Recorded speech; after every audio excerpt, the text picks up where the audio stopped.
আসসালামু আলাইকুম ভিউয়ার্স, আশা করি সবাই ভালো আছেন। আল্লাহ তাআলার রহমতে আমিও খুব ভালো আছি। তো সকালবেলা ঘুম থেকে উঠছি। তো আজকে ও আর কি এক জায়গায় যাবে, সকাল সকালই উঠে পড়ছে, এই জন্য আর কি বাবু ঘুমায় আছে ওইখানে। তো আমি প্লেটগুলো আর কি মাইজে নিতেছি। তো প্লেটের সাথে করলার পিসিংগুলো মাইজে নিব, কারণ এগুলো তো ময়লা হয়ে যায়, তাই না? তো এগুলো আমি আবার ধুয়ে নিতেছি। তো ধোয়া টোয়া হইলে আর কি ওর সাথে ভাত খাবো। অনেক দিন যাবত ও আর আমি একসাথে ভাত খাই না, যেহেতু বাবু মানে সজাগ থাকে। আমি ফাঁক মানে যখনই সুযোগ পাই তখনই খাওয়া দাওয়া করে ফেলাই, আর ও পরে খাওয়া দাওয়া করে। তো আজকে আর কি একসাথে খাওয়া দাওয়া করব।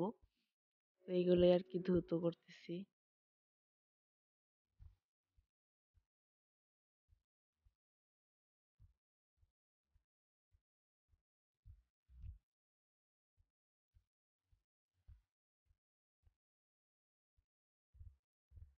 তো এখানে আর কি এখন চলে আসলাম ভাত খাওয়ার জন্য। ওকে বুলটুল মানে ভাতের বুলটুল নামিয়ে দিছে। আজকে হচ্ছে টমেটোর ভর্তা আর আপনার মাছের ঝোল, কপি, সিম, আলু দিয়ে রান্না করছি। এই যে দেখেন না, এখানে কিরেও আইসা পড়ছে খাওয়ার জন্য। তো আমি কিরির ভাতের বাটি আনার জন্য গেছি, এখানে কিরি কি করতেছে দেখেন।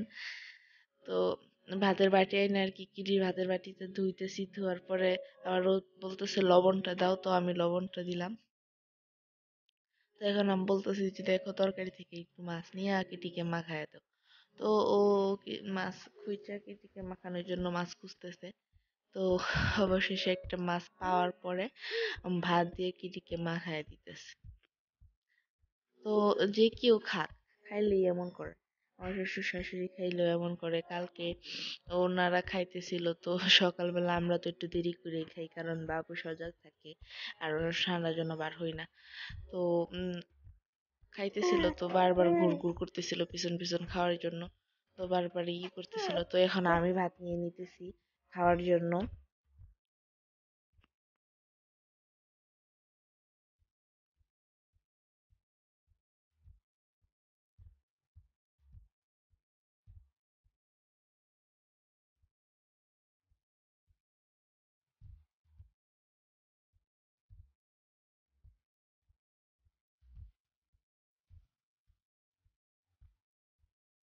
বাবুর আব্বাও এত সকাল সকাল খায় না, আজকেই খাইতেছে এক জায়গায় যাওয়ার জন্য। ও বলতেছে বেশি ভাত খেতে পারবো না, এই কয়টাই খাবো।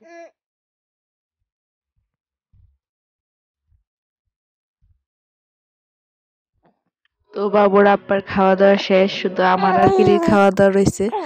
তো চলে গেলাম একদম বিকাল টাইমে। দেখেন আকাশটা কত সুন্দর হয়ে আছে।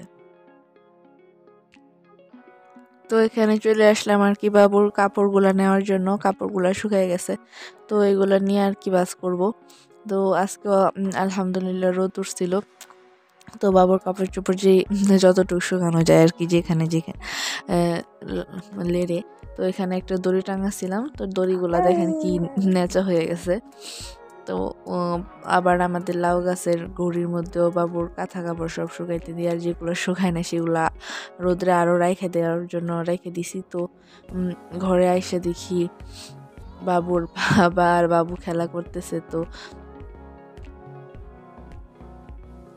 তারা খেলা করতেছে আর আমি ফাঁক দিয়া মানে কাপড়গুলো ভাঁজ করে নিব। দেখেন কি করতেছে, হাত দিয়া আমি একটু স্পিড করে দিছি, তো তাই বেশি স্পিড দেখা যায়। তো বাবা ছেলের খেলা দেখলে মনটা জুড়িয়ে যায়।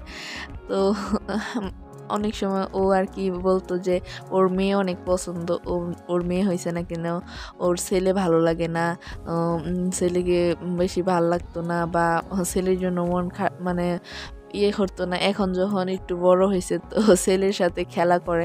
তো এখন বলি এখন মায়া লাগে না, ও বলে আমার ছেলের জন্য মায়া লাগবে না। তো এখন যখন দেখিতেছি যে খেলা করতেছে, আমি বলি মাঝে মধ্যে যে এখন মায়া লাগে না।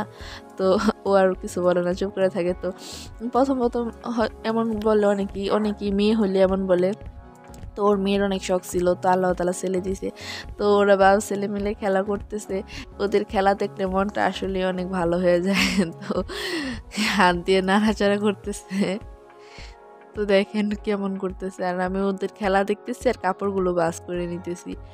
তো সত্যি ছোটবেলাটা অনেক মানে এগুলা যদি মনে থাকতো তাহলে অনেক আনন্দ হইতো, কিন্তু দুর্ভাগ্যবশত এগুলা কারোই মনে থাকে না। তো সব মা বাবাই তার সন্তানের সাথে মানে অনেক করে, সন্তানকে অনেক ভালোবাসে। তো আমার কাপড় চোপড় ভাঁজ করা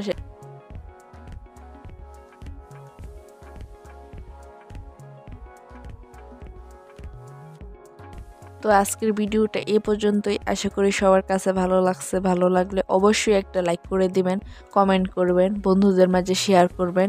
আরও ভালো লাগলে একটা সাবস্ক্রাইব করে দিন।